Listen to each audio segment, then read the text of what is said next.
Augustine, where homeless people are still coming in seeking help. Janice?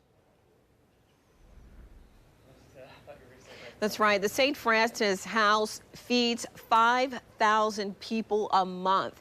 And there are folks that come here every single day, depending on this place as they survive. Well, tonight, some of the staff that I've had an opportunity to meet, Aaron and Canyon, they're the two people that will have to give some of the bad news tonight, telling folks they cannot stay here.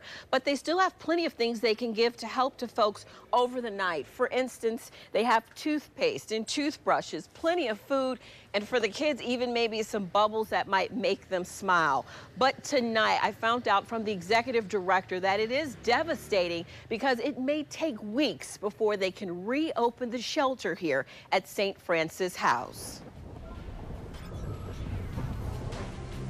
Today's St. Francis House is outdoors. Water? Yes. Water.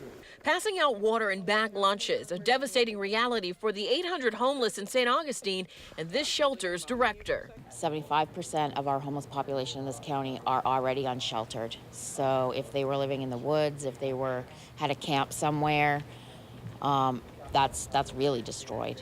Inside, Hurricane Matthew has left its mark at St. Francis House. Water lines trace where sewage water filled their 3 buildings. Soon, mold will grow. Their pantry that feeds 5,000 a month was flooded too. So all of these food boxes were for families? Yes. These were for households. We serve about 350 different households.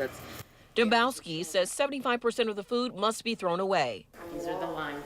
Their transition home was damaged too. The tiles lifted up by the floodwater, empty beds and personal items left behind during the evacuation all soaked. Other shelters in St. Johns County were damaged too. We're almost done. And just up the road, a free meal from Dining with Dignity for the homeless and poor. Cassie Guy Johannesson oversees funding for all shelters in the county and says it's been a challenging year even before Hurricane Matthew. St. Johns County has taken a huge hit financially for homeless funding this year. We've lost almost $700,000 in funding through 3 different grants because of the way the process has changed. And despite a tough year, this staff remains optimistic the residents will stay at another church on the north side for at least 1 week until St. Francis can be restored. They will help whoever, whenever they can, outdoors.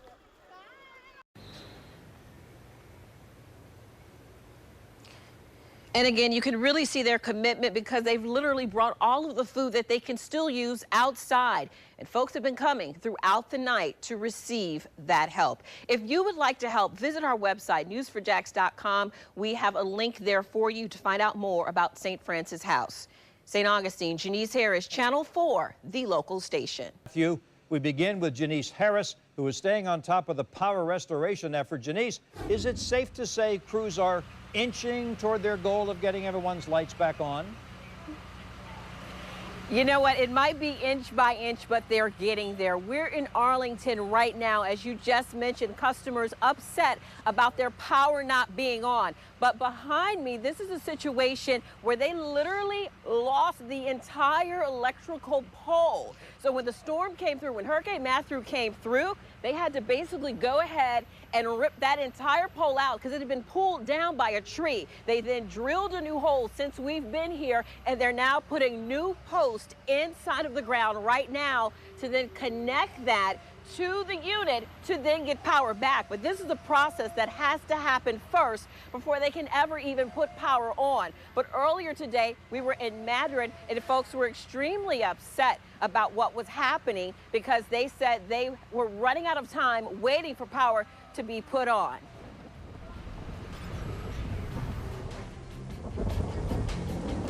I wish I could turn the light on for you, but... For Wilson Smith, Hurricane Matthew is like nothing he's ever seen before. Never. We've had many hurricanes, but not one like this one. His backyard ripped apart, his deck gone. Several trees were thrown around in the wind, but miraculously, none of them landed on his home.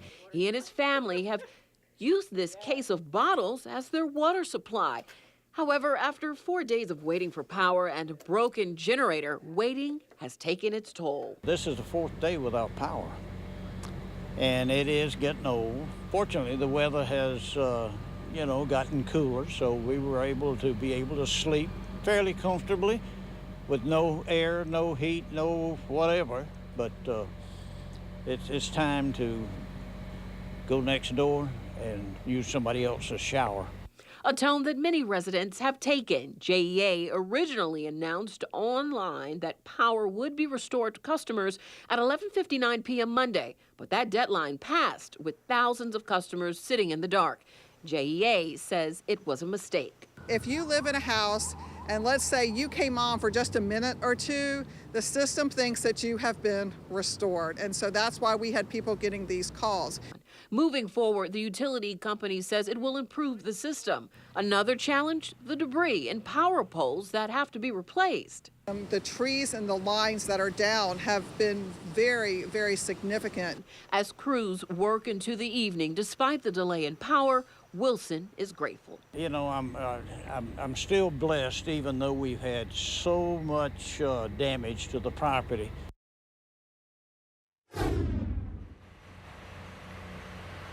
Right now, there are over 400 outages, and this is impacting approximately 26,000 people in our area. And as you see right now, they are drilling yet another hole as they are working to get those posts put in the ground so they can then go to that next step that would allow them to have power on those poles. But these JEA workers will be out here all night long, working hard and diligently to get the power back on for everyone in the city. Now, something else, when we spoke with the JEA representative earlier today, they also told me that if your power's not on tonight, definitely give them a call in the morning. Live in Arlington, Janice Harris, Channel 4, the local station. Thank you, Janice. Restore. Our news team continues to bring you stories after Matthew, and we begin tonight with Channel 4's Janice Harris, live with a look at power restoration efforts and more of what JEA's CEO had to say tonight. Janice? Yes, I'm here in Arlington where JEA is working into the night to actually install new power lines, new poles and new power lines, as you can see right now. The good news tonight, the outage count is down to 467. That then means approximately 26,000 homes. The bad news, there are thousands of people throughout this city that still do not have power. And the councilman for Mandarin asked a very important question of the CEO for JEA, and he said, we messed up. Listen, take a listen. Explain to me how the Monday at 11:59 came about, and why did you be so wrong? We blew it. We blew it. We brought 3,000 more. We are making progress, but again, there are a lot of people and communities throughout Jacksonville that are extremely upset and extremely disappointed with the process because, again, their expectation was that at 11:59 on Monday night, everyone would have their power back on. Earlier today, we also had an interview with the public relations member for JEA who told us very clear that there was a glitch in the system. There was an expectation based upon how the system was reading things. It wasn't in storm mode, it was in regular mode, and that gave a false impression to a lot of customers thinking, yeah, my power is going to come back on, saying it was on, and it was not on. But again, tonight in Arlington and throughout the city, crews are going to continue to work around the clock to try to get the power on for everyone in our community as quickly as possible. Again, JEA asking you, if you have not had your power turned on by tomorrow morning, to please give them a call. And again, at last count, the outage number is down to approximately 467, with about 26,000 homes still affected. Live in Arlington, Janice Harris, Channel 4, the local station. Janice, thank you.